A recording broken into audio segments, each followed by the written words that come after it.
السلام علیکم ناظرین، آپ دیکھ رہے ہیں فیکٹی ورلڈ، وہ چینل جہاں ہم دنیا کے سب سے بڑے اور چھپے ہوئے حقائق آپ تک لاتے ہیں۔ آج ہم بات کریں گے ایک ایسے بحران کی جو نہ صرف مشرقی وسطی بلکہ پوری دنیا کی معیشت کو ہلا کر رکھ رہا ہے۔ جی ہاں، بات ہو رہی ہے ریڈ سی کرائسس کی، جہاں حوثی باغی روز بروز خطرناک ہو رہے ہیں اور عالمی تجارت داؤ پر لگ چکی ہے۔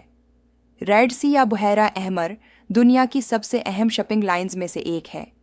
دنیا کا تقریباً 15% سمندری تجارتی مال اسی راستے سے گزرتا ہے، لیکن اب یمن کے حوثی باغیوں نے اس اہم گزرگاہ کو جنگ کا میدان بنا دیا ہے۔ حوثیوں نے دعوی کیا ہے کہ وہ اسرائیل، امریکہ اور ان کے اتحادیوں کے خلاف مزاحمت کر رہے ہیں۔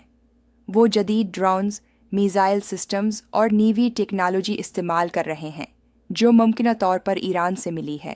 اب تک درجنوں بین الاقوامی جہاز نشانہ بن چکے ہیں، کچھ تباہ ہوئے، کچھ واپس مڑ گئے۔ نتیجہ، آئل پرائسز بڑھ گئی ہیں، شپنگ کمپنیاں اپنا راستہ بدل رہی ہیں اور عالمی معیشت دباؤ میں ہے۔ امریکہ اور برطانیہ نے جواب میں فضائی حملے شروع کر دیے ہیں۔ سعودی عرب، مصر اور دیگر عرب ممالک پریشان ہیں کہ یہ جنگ کہیں پورے خطے میں نہ پھیل جائے۔ کیا یہ ایک نیا ورلڈ وار زون بننے جا رہا ہے؟ کیا یہ صرف تجارت کا مسئلہ ہے یا ایک بڑی سیاسی جنگ کی شروعات؟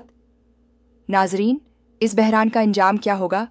کیا عالمی طاقتیں اس مسئلے کو حل کریں گی یا معاملہ مزید بگڑے گا؟ کمنٹ میں اپنی رائے ضرور دیجیے۔ اگر آپ کو ویڈیو پسند آئے تو لائک کریں، شیئر کریں اور فیکٹی ورلڈ کو سبسکرائب کریں تاکہ دنیا کی اصل خبریں آپ تک پہنچتی رہیں۔ اللہ حافظ۔